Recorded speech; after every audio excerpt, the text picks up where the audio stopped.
The first time I heard about Greyhaven, I dismissed it as a ghost story shared by hikers over crackling campfires, a coastal town so peculiar that not a single resident cast a shadow. Scientists, journalists, and government agents had visited, but no one had ever offered a satisfactory explanation. Greyhaven was real, a dot on the map along the forgotten stretch of the Oregon coastline, but its existence felt like a riddle. When I finally arrived, I understood why the world struggled to explain it. I came as a reporter, trained to seek facts rather than myths. My editor handed me an assignment file thick with old clippings, eerie testimonies, and frantic letters from tourists who claimed the town defied logic. "Stick to science," she told me, her voice low. "Don't get lost in their folklore." I took the ticket to Crescent Bay, the nearest recognizable landmark, rented a battered sedan, and drove south along a highway that seemed to fade at the edges, like an old photograph left too long in the sun. Greyhaven appeared abruptly, a cluster of weather-worn buildings and shuttered storefronts set against the gray Pacific. Waves crashing cold and relentless, a chill wind rattled the signs, and gulls cried like distant alarm bells. I parked near the lone gas station, its pump hissing quietly in the faint light. As I stepped out of the car, I looked down at myself, fully expecting to see the familiar silhouette cast upon concrete.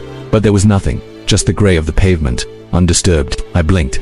Something in me hesitated, uncertain if time itself had paused. My first encounter was with Old Man Mercer, whose eyes were clouded with age and something far heavier dread. He stood at the edge of the boardwalk as I approached, bent stick in hand, staring out to sea as though awaiting a storm that had never come. "You're new," he said without turning. "I just arrived," I replied, offering a tentative smile. "I'm here to learn more about the town." He laughed, a dry, windblown sound, like leaves scraping across asphalt. "That's what they all say. But you won't find answers. Only the wind and the water know the truth." I watched his feet, wondering if the sunlight above us reached him at all. There was no shadow, just gray sand beneath. "I'm curious about the shadows," I said gently. "Why hasn't anyone got one here?" Mercer's head tilted, and for a heartbeat I saw a flicker of fear, like memory trying to surface. Then he spoke. "They left, the shadows left, and the people stayed." Before I could ask what he meant, Mercer shuffled off, disappearing into a side street lined with shuttered homes. I followed at a distance, intrigued and unsettled. Every step I took seemed swallowed by the gray light, as if the sun itself was too weary to cast shapes here. I reached the center of town, a small square with an abandoned fountain. At what should have been midday, the light was dull, like a day trapped under heavy clouds. My recorder in hand, I asked aloud, "Is this some kind of illusion? A trick of weather and atmosphere?" No answer came, only the distant crash of waves. My first long conversation was with Dr. Lydia Kerr, the town's only functioning scientist, as far as I could tell. Her small laboratory was filled with monitors, lenses, and stacks of printed research papers. She looked young, intense, with eyes that missed nothing. "You'll hear about the shadows," she said before I could speak. "Yes," I admitted. "What happens here? Why do people in Greyhaven not cast shadows?" Dr. Kerr paused, then led me to a large screen displaying spectral readings, atmospheric graphs, and calculations I struggled to follow. "This isn't superstition," she said. "It's physics, something we don't yet fully understand. Greyhaven sits in a unique geographic pocket. Magnetic readings, light refraction patterns, atmospheric anomalies, all converge here." I peered at the swirling graphics. "Are you saying science can explain this?" She smiled, but it didn't reach her eyes. "I'm saying it might someday, but not yet. Whatever is happening here goes beyond conventional models." "What about the people?" I asked. "Do they notice anything?" She sighed. "Most are used to it. It's their normal. They talk about it like one might talk of weather ever present, unfathomable." I glanced at her own feet. No shadow. Even her body, upright and thorough, was merged into the gray of the floor. "Have experiments been conducted?" I pressed. "Endlessly," she replied. "But every attempt to isolate the cause collapses under its own assumptions. The more we learn, the deeper the mystery becomes." That evening I stayed at the Silver Gull Inn, a modest establishment that smelled of salt and old wood.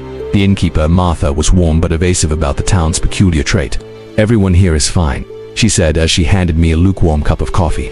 "You get used to it. But don't you wonder why it happens?" I asked. Martha set her hands on the table, her gaze distant. "My husband didn't. He went looking for answers out on the cliffs one foggy morning. They found him later, no shadow. Strangest thing was, no one could figure out where his hat went." I shivered. "So shadows disappear into thin air?" She shrugged. "Some nights I think they did. Others I think they never were here to begin with." Sleep came in fits, haunted by the memory of my own missing shadow.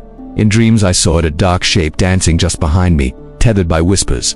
I woke once to the hum of wind at my window, sea spray glinting faintly under a sickly moon. By dawn I decided to leave town, at least temporarily, to gather more context. I packed my recorder, notes, and camera, driven by journalistic instinct to confirm something tangible, a theory, an explanation, a flaw in human perception.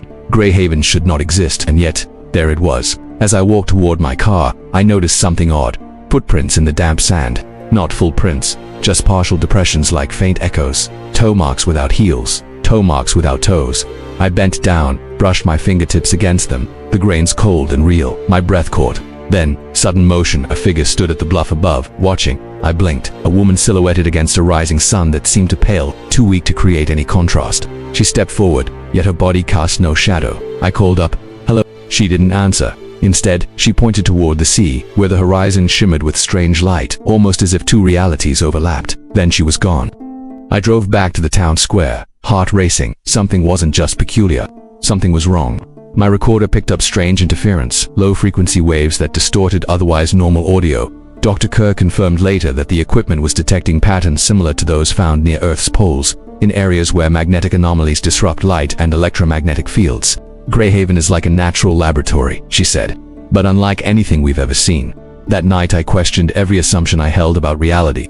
The absence of shadows should have been a riddle of optics or geology, something measurable, something explainable, but Greyhaven rejected clean explanations. It was as if the town existed on the edge of two systems, the one we understood and another we barely glimpsed.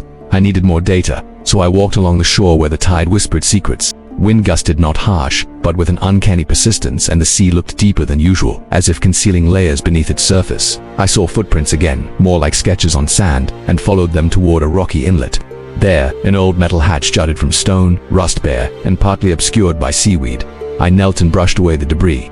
The hatch bore a faded symbol, 3 overlapping circles like ripples. My pulse raced. I recognized the emblem from the research papers Dr. Kerr showed me, mentioned only briefly, dismissed as speculative. Yet here it was, etched in metal at the water's edge. My hand trembling, I lifted the hatch. Inside lay a narrow tunnel, descending into darkness. A faint hum pulsed within, as if the tunnel itself breathed. I pulled out my flashlight. The beam danced over slick walls. Then, silence. No echo of my voice.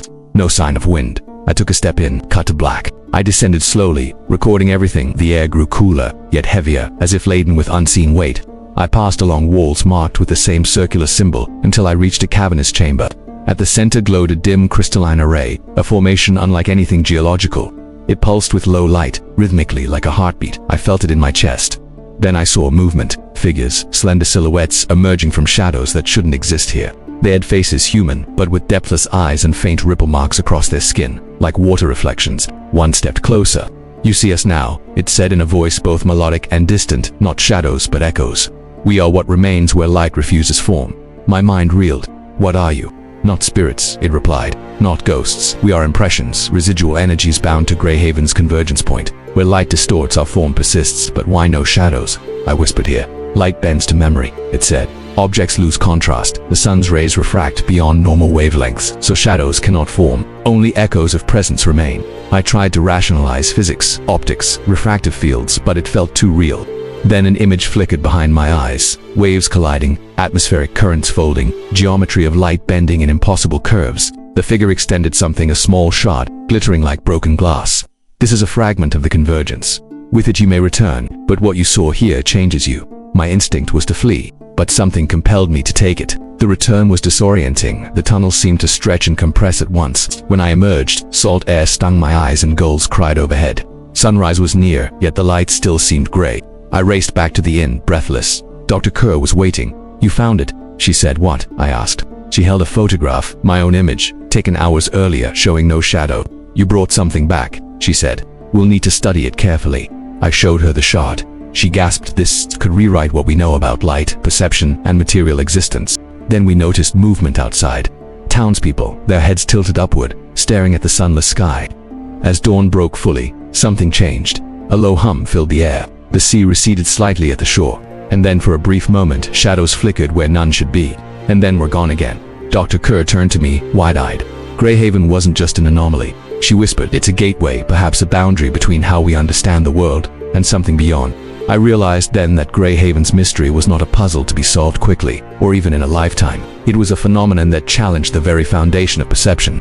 And as I prepare to publish my report, I know 2 things with certainty. 1. The world will never believe what I've documented. 2. I will return, because some mysteries aren't meant to be left unexplored.